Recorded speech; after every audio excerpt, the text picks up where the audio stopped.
Hi, I'm Liron Cohen. And I'm Mimi Torchin. And you're listening to Lady Parts TV, the podcast. Whee!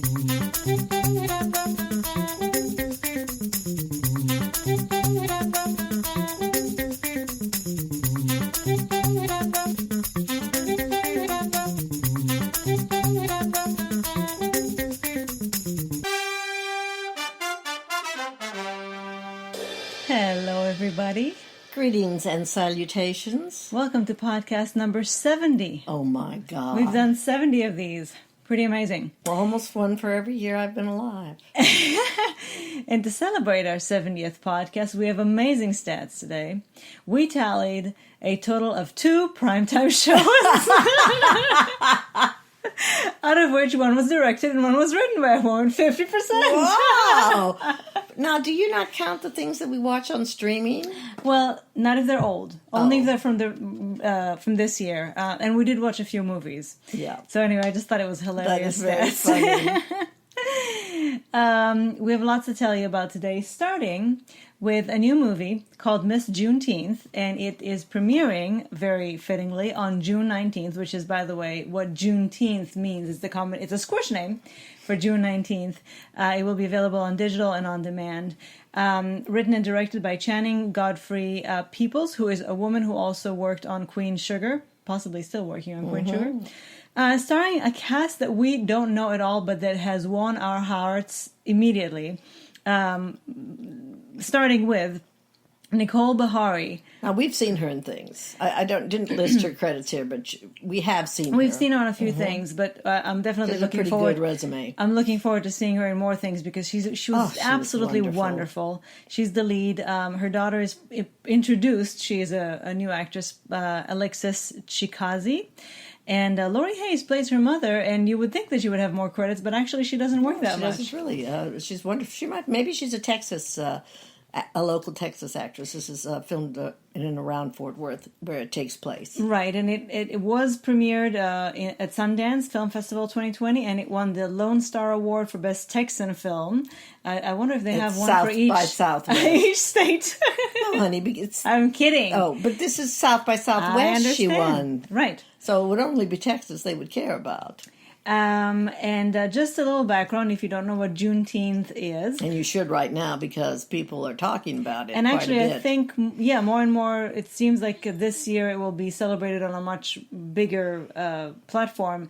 It is, so just so you get more of appreciation of Texas as a state and how wonderful it is. Now, it does suck, but I was born there. Well, that's one good thing it did.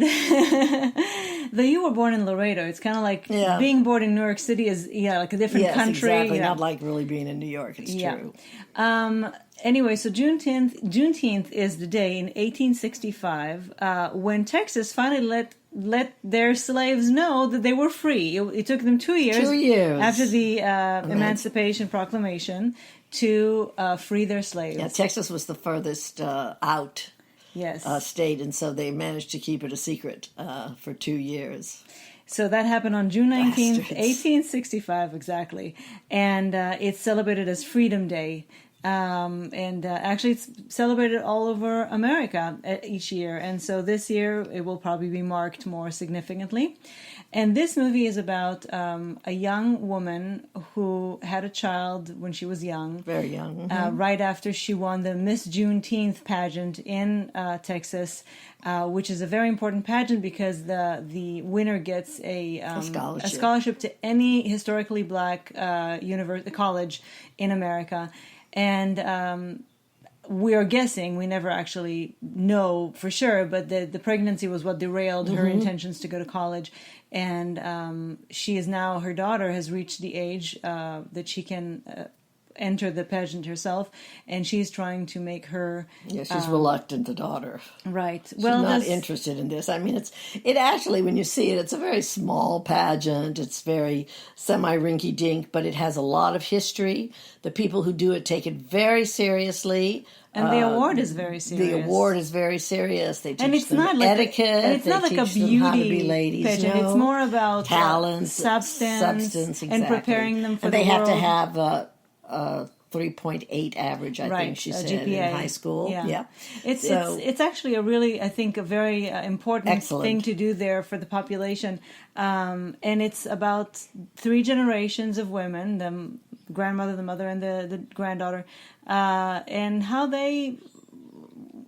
their lives and what they have to deal with, and trying to make it better for the next generation, and what that means for the next generation, because the next generation's ideas are not always the same as their parents. And it was a beautiful movie. Absolutely beautifully done, beautifully acted. The whole cast was wonderful. It was very touching. It was very moving. We loved it from the very first minute. Very, very true to life. And just the performances. Nicole Bahari radiates such beauty inside and out, and she touches you so deeply. She's so strong, and she's very delicate, but she's very, very strong. And it was a wonderful movie. We just loved it, and we really recommend it to you. Highly. Miss Juneteenth will be available on digital and on demand, again, fittingly, on June 19th. Please watch it. Please support it. Support it. Pay some bucks for it. Yeah. All women, and such an important subject matter, and so beautiful. Yes. Okay, now on to something that has already happened. Completely different. Yeah, completely different. It has already happened in Australia, its original country. Country of origin, I should say. But is now coming to the U.S., premiering on Acorn TV. This is Seachange, Paradise Reclaimed, and it is the reboot, the 8-episode reboot of the 1990s Australian drama, apparently award-winning Australian drama. And Acorn TV also has made available the original 3 seasons from the 90s. It's created by Deb Cox, so again, very female-oriented. And it is female-oriented. Right, and it is starring the fabulous Wentworth alum Sigrid Thornton. Who we didn't even recognize. I did. When did she was so adorable. I mean, she's still beautiful, but she looked, and in fact, she looked very much the same, but it was as nature had meant it to be at the time.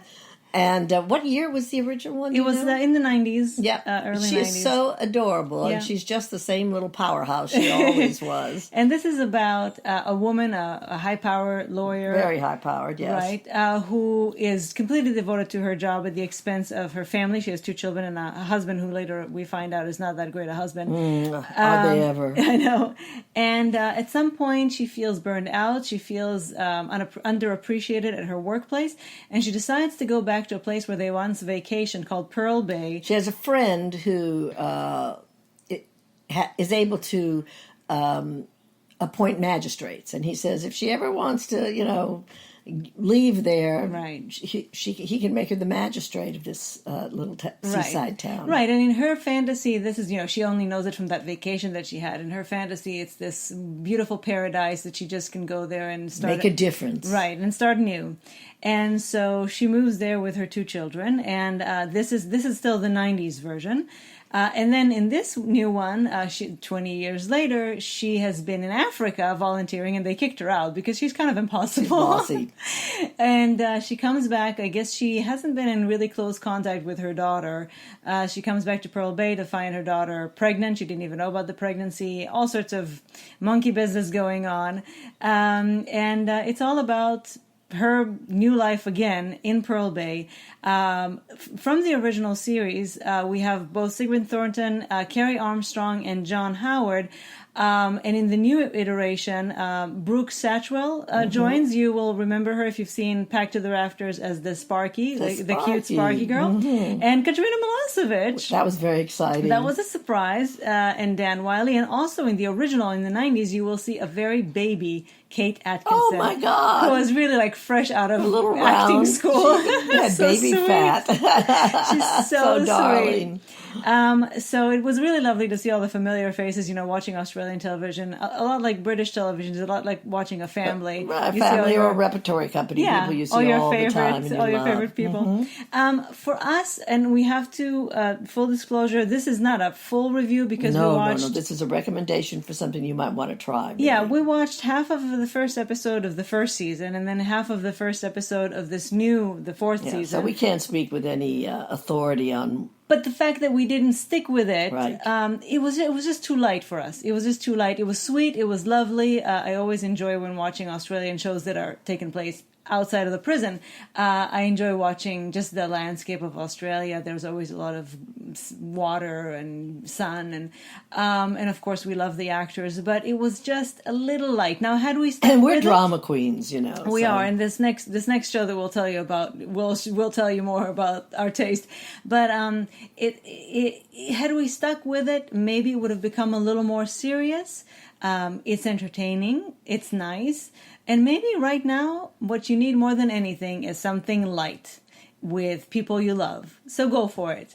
It is on Acorn TV. The 8-episode reboot is already on there. Go watch and start with the first 3 seasons. Have yourself a little binge. Yeah, I mean, it's, the first 3 are definitely not HD, but they're in good shape. They've held up. So this is Seachange, and the new reboot is called Paradise Reclaimed. And now for something completely different. Like the opposite side of the spectrum. Something completely different.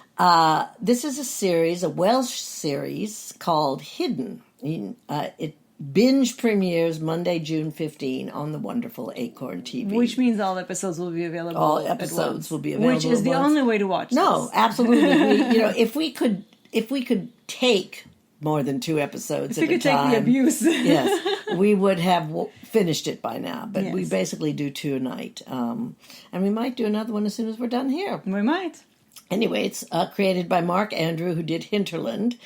And it stars, we hope that we're pronouncing the names. We're probably not. Sian, S-I-A with a little Maybe Sean. cap on it. Sean Reese-Williams, and then S-I-O-N with a little cap on it.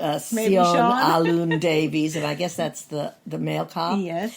And these are 2 detectives. Gwyneth Keyworth, who is a very important character. In the first season. In the first season, right. We decided to go watch the first season first. And Right, the second season is the one that's premiering on June 15th. Obviously, the first season is already there. We are still in the first season because the first season is 8 episodes. The second season, I think, is 6 or 7. So we're in the first season, but we can recommend the second even without watching it just based on the first. Absolutely. Everybody is wonderful. This is about Did we say what abductions it's of girls. Yes, Hidden. Okay. And it's BBC Wales, and they call it a psychological thriller, and it is a psychological thriller. It is a dark and twisted It is so dark. First of psychological all, there's something dark about Wales to begin with, but it is breathtaking, and the cinematographer takes absolute advantage of everything that could recommend its landscape, and even its forest. I don't know. There's a lot takes place in the stone house in a forest, and the way the light it kind of comes through the trees. It's hard to believe it's just natural light. It's hard to believe huh? it's just natural light. It's that way a lot of the time. Maybe they decide to shoot at that time of day. Maybe that's kind of their golden hour. I don't know. It looks like a fairy tale from afar. A dark one. A fairy tale from afar. A grim fairy with these tale. the stone cottages. There's a lot of stone in. But they also managed to make the derelict parts look beautiful. Especially beautiful. Yes, whoever decorates the sets, these cluttered spaces are all. And instead of being oppressive, there's something very beautiful about them. I love the palette.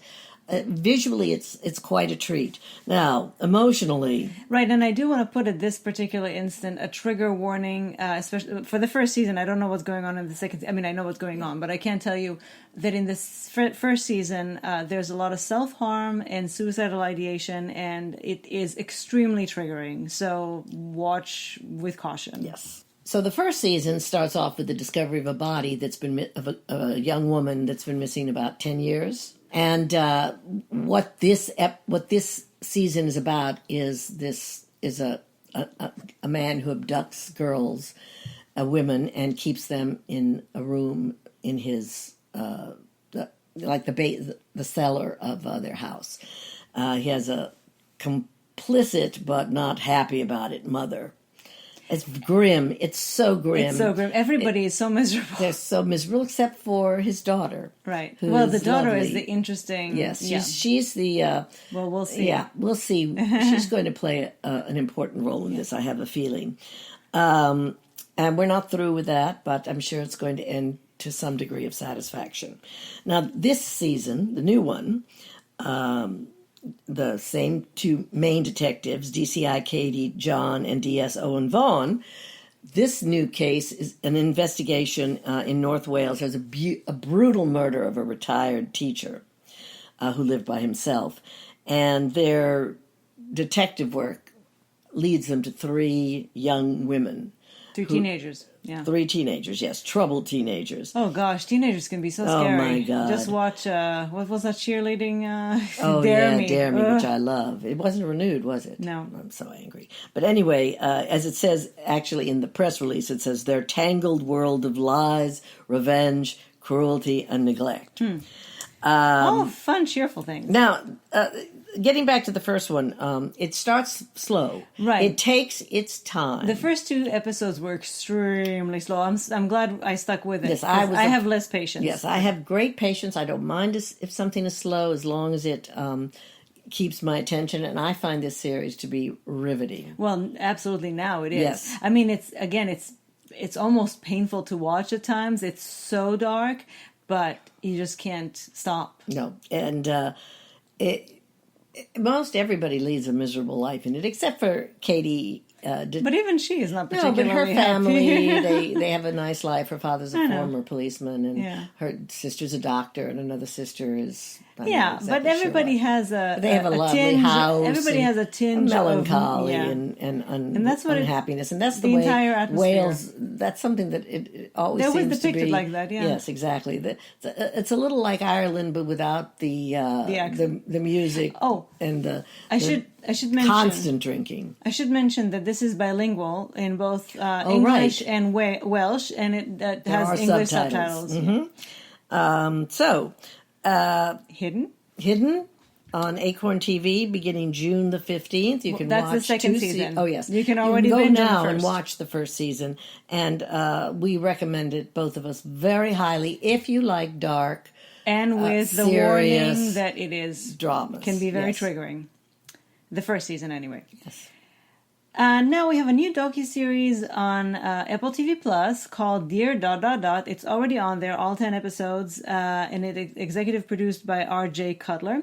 And it is all about talking to some really iconic figures in our world, in our history, still living, obviously, using the device of, we shall call them fan letters, but it's actually letters from people whose lives were transformed by these people. Right. And how what a person does ripples through, and then other people can carry that torch and do more work and have their own influence on people and their communities. It's 10 episodes. Each episode is about a different person. Just to name a few, and we'll only name some women, but there are men, and there's also there are men, and there's Big Bird too, and Big Bird is also a man. But just to name a few: Gloria Steinem, Jane Goodall, Oprah Winfrey, Misty Copeland. We watched one and a quarter. Yeah. We watched the Gloria Steinem one, obviously, and it was absolutely beautiful, inspiring, heartwarming. Oh, she's so amazing. I just love her, and I love the device. I love seeing. And they use the real people who wrote the letters they read out their letters, and it's beautiful, really beautifully done. And then we tried to watch the Jane Goodall, but unfortunately they showed us too much of what chimpanzees suffer at the hands of man. And it was too painful. And it we was just too couldn't painful do it. of us. I mean, we know Jane Goodall is a god. I mean, she really is. We don't need anybody to tell us that. I was so amazed, though, to discover that it wasn't until the early 60s that anybody went, again, like the woman who loved giraffes who went in the 50s. She was the first person to go to Gambia and observe chimps. It's amazing. What's with us people? Do we have no curiosity about only to kill? I guess. Kill or to do experiments on? Anyway, this is a lovely. It's 30-minute episode, so it's very doable. It doesn't prolong or belabor. It's just kind of condensed. It used the specific perspective of how that person influenced others, and I just love it. I think it's a great idea. It's sort of like a scrapbook a little bit. It's like snapshots, but a little. It doesn't try to capture everything. No. But and how it relates to how people have been inspired and gone on to do their own things. And what's beautiful is that you see the actual people like Gloria Steinem Right. and Jane Goodall, and you see their reaction to what they, understanding how they impacted the world. And it's a really beautiful thing to Yes. watch, because you don't usually get to see, some of us have written fan letters, and you never see the other side when they're actually reading it and how they're affected by it. So it's a really beautiful thing to watch. It is So indeed. this is Dear ... Already all 10 episodes are on Apple TV. Plus. All right.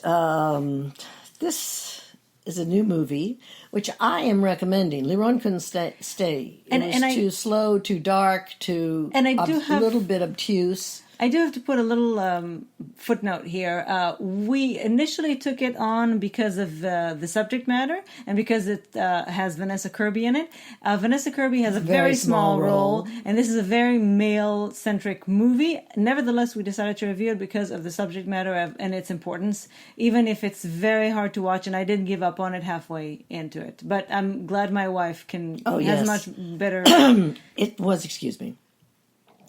It was very hard to watch, but it was, I think, very brilliantly done. It's called Mr. Jones. It'll be available on digital and on June 19th, on demand on July 3rd.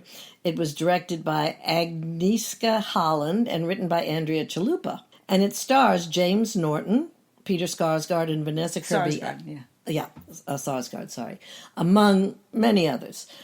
And these are the leads, yeah. It's a thriller set on the eve, more or less, of World War II, as Hitler, in the background, really, is rising to power. It focuses on Stalin and the incredible propaganda machine pushing their utopia to the world. And the world's leaders are eager to buy this. They want to trade with Stalin.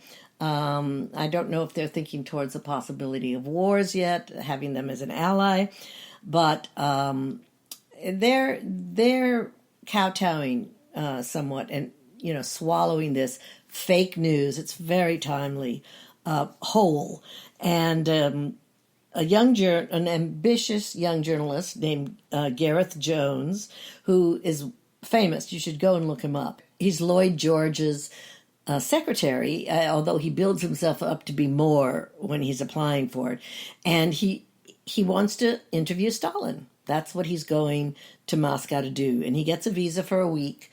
And when he gets there, he finds out he only has a two-night visa, which is very unusual. He doesn't quite understand why. He meets some of the main journalists there, including Peter Sarsgaard, who's an American, and Vanessa Kirby, who is based in Berlin, but is...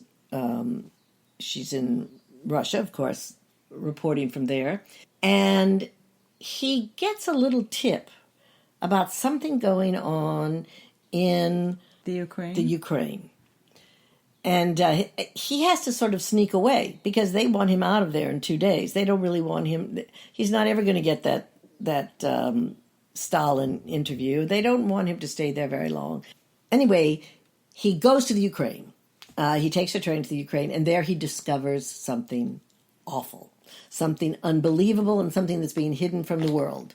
And he is determined to expose this, but everywhere he goes, he is met with resistance. Lies, fake news, threats. Which the director said he didn't even realize how relevant and timely this film was going to be for now. Yeah. It is a chilling movie. Everybody is wonderful. It is not an easy movie to watch. In fact, there are parts of it that are extremely difficult, but it's a part of history. And if I were you, I'd go and I'd look up Gareth Jones. There's things that you will find out about him that you won't find out in this movie that are very interesting. And it was the story that George Orwell's... George Orwell's Animal Farm is based on this story, on his exploits. Inspired, yes. Anyway, I think if you can take something slow, plodding, dark, depressing, difficult, that is a then just turn on the news. It's a piece of history. James Norton is wonderful. He is the center of the movie. I recommend it. I was quite disturbed and moved and horrified by it, and I'm so glad I watched it. So this is called Mr. Jones. It will be available on digital June 19th and on demand July 3rd. And this is our podcast for today. Thank you for joining us again, and we will see you and talk to you soon. Hopefully you'll join us on our live Instagram chat. If you're listening to this before Saturday 2 p.m. Eastern Time, then join us there. Okay. Bye. Bye.